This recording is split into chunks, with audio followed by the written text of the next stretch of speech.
ସମସ୍ତ ଶିକ୍ଷାବିତ୍ତି ଆଜ୍ଞାମାନଙ୍କୁ ଓ ମୋର ସମସ୍ତ ବନ୍ଧୁମାନେ ବା ଶିକ୍ଷକ ଅଧ୍ୟାପକ ଅଧ୍ୟାପିକା କର୍ମଚାରୀ ବନ୍ଧୁମାନଙ୍କୁ ସ୍ୱାଗତ ସମ୍ବର୍ଦ୍ଧନା ଜଣାଉଛି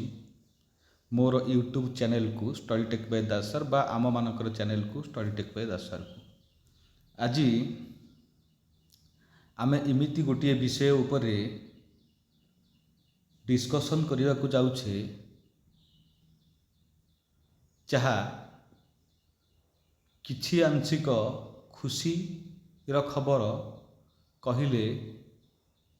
କିଛି ଅତୃପ୍ତି ହେବ ନାହିଁ, କିନ୍ତୁ ଆମମାନଙ୍କର ଦୁଃଖ କହିଲେ ନ ସରେ। ଆଜି ମୁଖ୍ୟ ବିଷୟଟି ହେଉଛି ମାଗଣା ଶିକ୍ଷା। ନିଶ୍ଚିତ ଯେତେବେଳେ ଆମେ ମାଗଣା ଶିକ୍ଷା କଥା କହିବା, ଇଏ ଗୋଟିଏ ସ୍ୱାଗତ ଯୋଗ୍ୟ ପଦକ୍ଷେପ। କିଛି ଗରିବ ବା ଯେଉଁମାନଙ୍କର ଅର୍ଫାନ୍ ପିଲା ଥିବେ ସେମାନଙ୍କ ପାଇଁ ନିଶ୍ଚିତ ଗୋଟିଏ ପ୍ରକାର ସୁବିଧା, ଏଇଟା ବି ସ୍ୱାଗତ ଯୋଗ୍ୟ। କିନ୍ତୁ ଏଠି ସମସ୍ତଙ୍କୁ ମାଗଣା ଏଇଟା ବୋଧହୁଏ ସ୍ୱାଗତ ଯୋଗ୍ୟ ନୁହଁ। ତା ଭିତରେ ଯେହେତୁ ଗଭର୍ଣ୍ଣମେଣ୍ଟ ଏ ଡିସିସନ୍ ନେଉଛି ବା ଶିକ୍ଷାବିତ୍ମାନେ ମହାନ ଜ୍ଞାନୀ ଗୁଣୀ ବ୍ୟକ୍ତିମାନେ ଡିସିସନ୍କୁ ନେଉଛନ୍ତି, ଆମେ ସ୍ୱାଗତ ନ କରିକି ରହିବାରେ କିଛି କାହାକୁ କିଛି ଫରକ ପଡ଼ିବ ନାହିଁ, ସ୍ୱାଗତ କରିବାକୁ ବାଧ୍ୟ। ଏ ବି ଠିକ୍ କଥା। କିନ୍ତୁ ଶିକ୍ଷା ଅନୁଷ୍ଠାନ ପାଇଁ ସମସ୍ୟା, ନିଶ୍ଚିତ ଶିକ୍ଷା ଅନୁଷ୍ଠାନ ପାଇଁ ସମସ୍ୟା ହେବ। କାହିଁକି? ଯଦି ଆପଣଙ୍କର ଆଡ଼ମିସନ୍ କିମ୍ବା ରିଆଡ଼ମିସନ୍ ଏ ଯଦି ଫି ଆପଣମାନେ ନ ନେବେ ବା ଗଭର୍ଣ୍ଣମେଣ୍ଟ ଯଦି ଟୋଟାଲ୍ ବନ୍ଦ କରିଦେବ, ଗଭର୍ଣ୍ଣମେଣ୍ଟ ତା'ର ଗୋଟେ ରୁଲ୍ ରେଗୁଲେସନ୍ ରଖିବ ଯେ ଗଭର୍ଣ୍ଣମେଣ୍ଟର ରୁଲ୍ ଅନୁସାରେ ଧର ସପୋଜ୍ ଗୋଟେ ପିଲା +3 ଆଡ଼ମିସନ୍ କରିବ, +3 ଆଡ଼ମିସନ୍ରେ ଗଭର୍ଣ୍ଣମେଣ୍ଟରେ 500 ଟଙ୍କା କି 1000 ଟଙ୍କା ଥିବ କି 1500 ଟଙ୍କା ଥିବ ଗଭର୍ଣ୍ଣମେଣ୍ଟ କଲେଜ ଗୁଡ଼ାକରେ। ଗଭର୍ଣ୍ଣମେଣ୍ଟ ସେତିକି ପଇସା କରିବ ଯେ ନାଇଁ 500 କି 1000 ଯାହା ଅଛି ତୁମେ ସେତିକି ହିଁ ନେବ। ମାନେ ଗଭର୍ଣ୍ଣମେଣ୍ଟ ସେ ପଇସାଟାକୁ ସେ କଲେଜମାନଙ୍କୁ ତା'ର ଯେତିକି ପିଲା ଆଡ଼ମିସନ୍ କଲେ ସେଇ ପଇସାଟାକୁ ଗଭର୍ଣ୍ଣମେଣ୍ଟ ଆକାଉଣ୍ଟକୁ ଏ କଲେଜ ଆକାଉଣ୍ଟକୁ ଗଭର୍ଣ୍ଣମେଣ୍ଟ ଟ୍ରାନ୍ସଫର୍ କରିବ। ୟା ମୁଖ୍ୟ ପ୍ରସଙ୍ଗକୁ ଯିବା, ଭିତରକୁ ଯିବା। କିନ୍ତୁ ଏଠି ସମସ୍ୟା ନିଶ୍ଚିତ ଉପୁଜିବ ଯେ ଷ୍ଟାଫ୍ ମାନଙ୍କୁ ପେମେଣ୍ଟ କରିବାରେ। କାରଣ ସ୍କୁଲ ମାନଙ୍କରେ କିଛି ପ୍ରୋବ୍ଲେମ୍ ହେବ ନାହିଁ, ପ୍ରୋବ୍ଲେମ୍ ହେବ କଲେଜ ମାନଙ୍କରେ, ୟୁନିଭର୍ସିଟି ମାନଙ୍କରେ କିଛି ପ୍ରୋବ୍ଲେମ୍ ହେବ ନାହିଁ। ୟୁନିଭର୍ସିଟି ମାନଙ୍କରେ କିଛି ପ୍ରୋବ୍ଲେମ୍ ନ ହେବାର କାରଣ କିମ୍ବା ଗଭର୍ଣ୍ଣମେଣ୍ଟ କଲେଜ ମାନଙ୍କରେ କିଛି ପ୍ରୋବ୍ଲେମ୍ ହେବ ନାହିଁ। ପ୍ରୋବ୍ଲେମ୍ଟି ହେବ 488 କିମ୍ବା 662 ବର୍ଗର କଲେଜ ଗୁଡ଼ାକ। ବାକି ଯଦି ଆମେ କହିବା ଯେଉଁ କଲେଜ ମାନେ ଅନୁଦାନ ପାଇନାହାନ୍ତି ସେମାନଙ୍କର କିଛି ଅସୁବିଧା ହେବନି, ସେମାନେ ତ ଗଭର୍ଣ୍ଣମେଣ୍ଟର ପ୍ରୋଟୋକଲ୍ ଭିତରକୁ ପହଞ୍ଚି ନାହାନ୍ତି ବା ପଶି ନାହାନ୍ତି। ଯେଉଁମାନେ ଗଭର୍ଣ୍ଣମେଣ୍ଟର ପ୍ରୋଟୋକଲ୍ ଭିତରେ ପଶିଛନ୍ତି କିନ୍ତୁ କିଛି ଷ୍ଟାଫ୍ ରହିଯାଇଛନ୍ତି, ସେମାନେ ଗଭର୍ଣ୍ଣମେଣ୍ଟର ପ୍ରୋଟୋକଲ୍ ଭିତରକୁ ପଶି ନାହାନ୍ତି, ସେମାନେ ନା ଗଭର୍ଣ୍ଣମେଣ୍ଟଠୁ ଦରମା ପାଇବେ ନା ଏପଟେ କଲେଜରୁ ଦରମା ପାଇବେ। ଯେଉଁ ଦରମା ସେମାନେ ପାଉଛନ୍ତି ସେ ଦରମା ତାକୁ ବର୍ତ୍ତମାନ ବି ସଫିସିଏଣ୍ଟ ହେଉନାହିଁ। କିନ୍ତୁ ଗଭର୍ଣ୍ଣମେଣ୍ଟ ଯେଉଁ ପଇସାଟା ଆପଣଙ୍କ ଆକାଉଣ୍ଟକୁ ଟ୍ରାନ୍ସଫର୍, କଲେଜ ଆକାଉଣ୍ଟକୁ ଟ୍ରାନ୍ସଫର୍ କରିବ, ସେ ପଇସାର ସେ ଯଦି ଧର ସପୋଜ୍ 10,000 ପାଉଥିବେ, ତାହେଲେ ତାଙ୍କୁ 7,000 କମି 3,000ରେ ଆପଣ ଚାକିରି କଲେ କରନ୍ତୁ, ନହେଲେ ନାହିଁ। ଇଏ ତ ଗୋଟେ ଠିକ୍ କଥା। ତା ଭିତରେ ଦେଖିବା, ଯଦି ଆମେ ଫ୍ରି ଏଜୁକେସନ୍ ଦେଉଛେ, ପିଲାଙ୍କର କ୍ୱାଲିଟି ଅଫ୍ ଏଜୁକେସନ୍ କଥା ଚିନ୍ତା କରୁଛେ ଯେ ସବୁ ଛୁଆ ସାକ୍ଷର ହେବା ଆବଶ୍ୟକତା ଅଛି, ନିଶ୍ଚିତ କଥା ଯେ ସମସ୍ତେ ପାଠ ପଢ଼ିବେ, ସମସ୍ତେ ନାଁ ଲେଖିପାରିବେ, ତା ଆଉ ନାଁ ଲେଖିବାରେ କିଛି ଅସୁବିଧା ନାହିଁ। ଆମେ ଯେତେବେଳେ ଛୋଟ ଥିଲୁ ସେତେବେଳେ ଯଦି ଦେଖିବା ଯେ ଗାଁରେ ପ୍ରାୟତଃ ଲୋକ ଯେ ଆମେ ଛୋଟ ଥିଲାବେଳେ ଯେ ପ୍ରାୟତଃ 30 ବର୍ଷ ଉପରକୁ ଲୋକ ଦେଖିବା ବା ସ୍ତ୍ରୀ ଲୋକ ପୁରୁଷ ଲୋକ, ସେଥିରେ 70% ଲୋକ କିମ୍ବା 40% ଲୋକ ନାଁ ଦସ୍ତଖତ କରି ଶିଖିଥିବେ, ଆଉ 60% ଲୋକ ନାଁ ଦସ୍ତଖତ କରି ଶିଖିନଥିବେ। କିନ୍ତୁ ବର୍ତ୍ତମାନ ଦେଖିବାକୁ ଗଲେ ଆମେ ଯଦି କେଉଁ ବୁଢ଼ାବୁଢ଼ୀ ମାନେ ରହିଯାଇଥିବେ, ସେମାନେ ହୁଏତ ନାଁ ଦସ୍ତଖତ କରି ଶିଖିନଥିବେ। ଗୋଟେ ଯଦି 0.05 କଥା ଦେଖିବା ଯେ ନାଁ ଦସ୍ତଖତ କରି ଶିଖିନଥିବେ, ବାକି ସବୁ ଲୋକ ନାଁ ଦସ୍ତଖତ କରି ଶିଖିଛନ୍ତି ବା ପଢ଼ି ଶିଖିଛନ୍ତି। ଏଠି କିଛି ଅସୁବିଧା ନାହିଁ, ଏ ବି ଠିକ୍ କଥା। ଯେତେବେଳେ ଆମେ ମାଗଣା ଶିକ୍ଷା କଥା ଚିନ୍ତା କରିବା, ତା ଭିତରେ ବି ଚିନ୍ତା କରିବା ଦରକାର ଯେଉଁମାନେ ମ୍ୟାନେଜମେଣ୍ଟରେ ରହିଯାଇଛନ୍ତି ସେମାନଙ୍କର ପେଟ ପାଟଣା କଥା ଚିନ୍ତା କରିବା ଆବଶ୍ୟକତା ଅଛି। ଯଦି ସେମାନଙ୍କ କଥା ଯଦି ହଁ जदि धर सपोज गवर्नमेंट चिंता कर जो मैंने जी कॉलेज पाँच गवर्नमेंट तरफ से दिज्व ताहले एमती कहीं करेंगे गवर्नमेंट गोटे प्रोटोकॉल भितर से पूरे दिखाँ कम तुटू ये भी कथा किंतु कथा है जे जेहेतु महान ज्ञानी गुणी लोक मैंने बसी से मैंने कौन चिंता कर अलग कथा कि जो चिट्ठी आसो नोटिफिकेशन आसो से जना पड़ो सी गोटे आउ गोटे भिड बाहर प्रसंग को नवा किंतु कथा है निश्चित प्रोब्लेम गोटे क्रिएट हम कौ मानक हम जो मैंने तो दरमा पाँच से किसी असुविधा नहीं गवर्नमेंट प्रोटोकॉल भितर जो मैंने अच्छा जो मैंने गवर्नमेंट प्रोटोकॉल भितर नहांती मैनेजमेंट अच्छा किंबा आपण जो गेस्ट फैकल्टी भी अच्छा से तो गेस्ट अच्छा से आज 6 मास कि 7 मास रे से बाहर जी से किसी असुविधा नहीं जो मैंने मैनेजमेंट अच्छा जो 10 वर्ष 15 वर्ष कि 5 वर्ष पढ़ीगले कि 18 वर्ष पढ़ीगले से समस्या हम निश्चित समस्या उपजीव एथेरे मात्र संदेह ना ये भी ठीक कथा ता भितर अनुदान प्राप्त शिक्षानुष्ठान बंद हम निश्चित जो मैंने अनुदान पाई से शिक्षानुष्ठान बंद आम यदि मागणा करदेला माने शिक्षानुष्ठान बंद हो तो निश्चित कथा जोटा गवर्नमेंट एडेड इंस्टीट्यूट कथा कहवा मागणा शिक्षानुष्ठान मागणा शिक्षा निश्चित केजी रु आम पीजी पर्यंत बा केजी पोस्ट ग्रेजुएट पर्यंत जहाँ आम देखा गोटे टंकार दीपट साइड की देखा बा गोटे कॉइन टू साइड्स देखा गोटे साइड जब आम हेड नवा अपर साइड टाक आम टेल नवा धर सपोज आम जेहेतु गोटे गवर्नमेंट गोटे भल पदक्षेप नहीं आम ताकू हेड साइड टाक नवा सेटा निश्चित गोटे गोल्डन अपरच्युनिटीज कहाँपाई ना गरीब गुरुबा लोक निश्चित गोल्डन अपरच्युनिटी जमी आम सुभद्रा योजना कराला कि माने जदि आम देखा 1000 लोक किए गोटे थी सी गोटे उपकृत हो किंतु बाकी लोक को देले कि ना नदेले कि ना कि फरक पड़ू न ये भी गोटे कथा एठी आम निश्चित देखा जो फ्री एजुकेशन कथा कहवा आम निश्चित गोटे गोल्डन अपरच्युनिटी कथा कहवा किंतु जेतबेले आम तार लेफ्ट साइड कथा बा पछ साइड कथा बा आमर टेल साइड कथा देखा ये निश्चित आपणकर गोटे क्राइसिस बा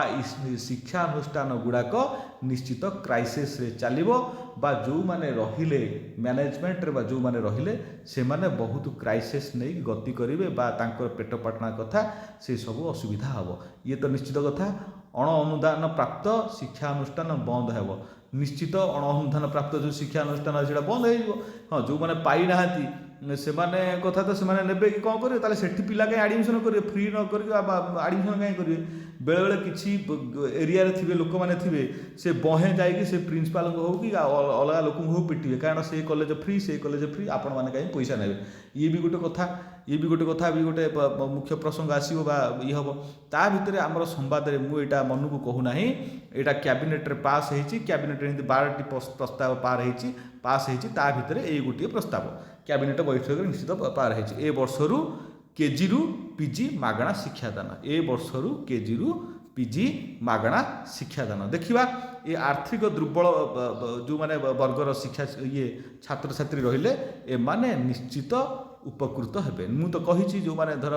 आरफान कथा कहवा बा पुअर फैमिली कथा कहवा जो मानकर बापा मानकर इनकम सोर्स बहुत लो से माने तो निश्चित उपकृत हेबे किंतु कथा हला ता भितर निश्चित जो मैंने रहीगले से माने बलि पड़े ताले मते कुह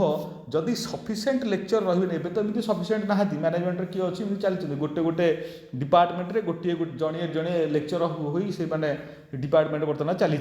जो 2-3टा लेक्चर रहा था से गोटे चली गोटे चली सफिशिएंट पिला भी आउटपुट दे होना जी दबा दरकार से होना ता भितर जदि एमाने दरमा पत्र न पाए ताहले कौन हम ऑटोमेटिकली गोटे शिक्षानुष्ठान बंद होबार लगे ये भी देखिए ता पूर्व गवर्नमेंट कौन चिंता करुच्ची आम तो जानी ना तथापि ए जो कालीर न्यूज को लेकिन आम भिडियोटी बनाऊँच ये है कथा ये लिखाही जे केजी रु पीजी पर्यंत समस्त छात्र छात्री को मागणा शिक्षा प्रदान पर मुख्यमंत्री मोहन चरण माझी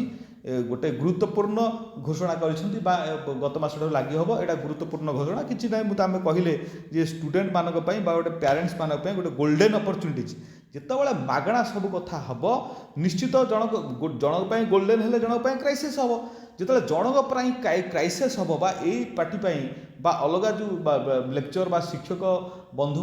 क्राइसिस हम ताहले से ठीक पाठ पढ़ेबे केमती से कॉलेज आउ जी ना कारण से अलग कथा चिंता करेंगे सेठी आपण क्वालिटी एजुकेशन केतल हम जो फ्री हम तो ये क्वालिटी एजुकेशन है ना ये भी गोटे कथा ता भितर जब गवर्नमेंट गोटे चिंता गोटे भल कथा चिंता कर पेट पाटना कथा ठीक चिंता कर स्वागत योग्य जो आम चिठी आसो गवर्नमेंट जो चिठी आसो आम निश्चित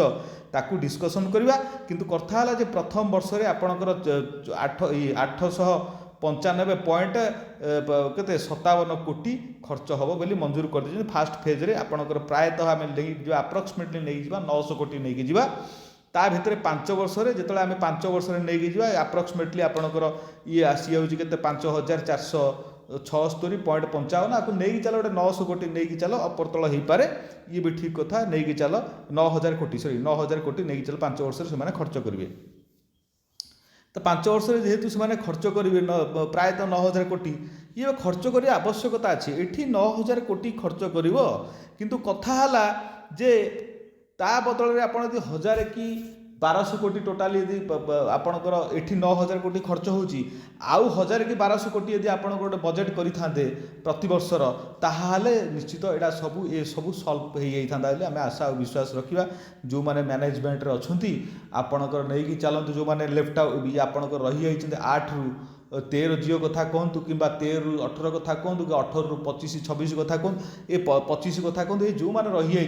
से गोटे प्रोटोकॉल भितर पूरे देते बोधे मुझे भावुची जे गोटे 1000 कोटी बजेट भितर आराम से हो पारि था गवर्नमेंट को गोटे 1000 कोटी बजेट किसी बड़ कथा नुह आम सीना कोटी कहले आमको कष्ट होची जे बहुत टंका किंतु गवर्नमेंट पाई जे एटा किसी बड़ कथा नुह 1000 कोटी निश्चित हो पारि था आमको 1000 टंका संग्रह कर जमी गवर्नमेंट माने 1000 कोटीटा से भाया सेटा किसी बड़ कथा नुह ये है कथा ता भितर लोकसभा भवन में मुख्यमंत्री निश्चित डिक्लेयर कर 12टा गुरुत्वपूर्ण प्रस्ताव उपर आम तो मुख्य प्रस्ताव है आमर जो केजी पाठ्यक्रम उपर निश्चित फ्री बा एजुकेशन यहाँ हवा आवश्यकता अच्छी निश्चित आपण मैंने यहाँ को मुझे शो कर दूसरी आपण मैंने देखीदे मुझे विशेष या उपरे डिस्कसन करूना ये जे मु ए कथा शुणिला मो मुंड काम करूना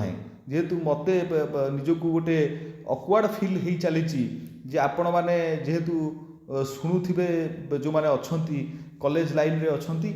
से निश्चित मो भाया दुख जंत्रणा कष्ट भितर से अनुभव करुवे मु आशा और विश्वास रखे बा रखुची ता भितर आम देखा जे कौ मानक लागू हम ना एम लागू तो हम केते पिला आपणकर माने यार लाभ उठे पारे ये है आपणकर 32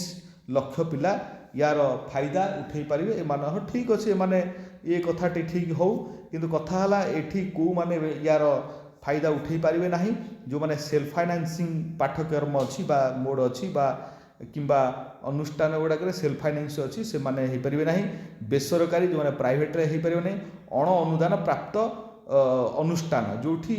से माने अनुदान पाई ना अनुदान पाइबा जाऊँगी किसी अच्छी कॉलेज गुड़ाक अच्छी से अनुदान पाई ना से माने हो पारे नहीं ये पहला पीपीपी मोड रे जो माने प्राइवेट ये शिक्षानुष्ठान से मोड रे से माने पाइबे नहीं किंबा आपण जो माने इंजीनियरिंग लाइन थी से माने ही पाइबे नहीं ये ठीक अच्छे ये माने पाइबे नहीं ये तांकर पैसा से माने नेबे ह्यूज अमाउंट नेबे ता भितर से तांकर स्टाफ पेमेंट करेंगे कौन करेंगे से ठीक कथा किंतु कथा है जो माने वर्तमान 14 वर्ष 17 वर्ष 18 वर्ष 20 वर्ष पड़गले से मान कथा विचार को नवा आवश्यकता अच्छी जमी आम 12टी प्रस्ताव उपर आम मोहर मारी दौचे 13टी प्रस्ताव पर आम मोहर मारी दौचे 10टी प्रस्ताव पर मोहर मार आम हजार हजार कोटी टंका भितर जिते आम गोटे कौन सबू को आम मोहर मारी दौचे ताहा भितर आम ये शिक्षा क्षेत्र को कहीं आपणकर शिक्षक बंधु मान कथा को कहीं आम अणदेखा करुचे निश्चित कथा आसला बेलू आम कहूँ हाई पावर कमिटी आमको 15 दिन टाइम दियो मासे टाइम दियो 6 मासे टाइम दियो से पेंशन प्रसंग हो कि आपणकर एज रिलैक्सेशन हो कि आपणकर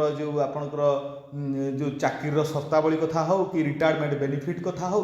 किंबा जो मैंने रही जाइछन्ति 8 ठारू जो मैंने लेफ्ट होगी रही जाइछन्ति 8 रु आपनकर 13 कथा जियो कथा हो कि 13 रु 18 जियो कथा हो ए माने निश्चित गोटे दुख जंत्रणा रही एमानक दुख जंत्रणा बुझा आवश्यकता अच्छी आपण मैंने चैनल सहित जोड़ी होगी रही था नेक्स्ट जिते न्यूज आसो निश्चित आम चैनल माध्यम अपलोड करवा कि कथा जे चिट्ठी कौन हो चिट्ठी तो आसनी बोधे आज चिट्ठी गवर्नमेंट करदेव ये चिट्ठी जहाँ आसो से अनुसार आम भिड बनवा आपण मानक निश्चित मुझे कौन खबर आपण मानक देवी किंतु देखा जाऊ कौन होची बोधुए जी आपणकर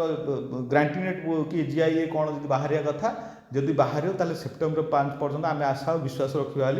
आशा भरोसा रखुचे आपड़ जगन्नाथ पाख प्रार्थना करूँ जे मोहन सरकार को निश्चित टी कंठर विजय होकर आम दुख जंत्रणा को ए लाघव करते लाघव करेंगे आम आशा और विश्वास रखुचे रही धन्यवाद थैंक यू।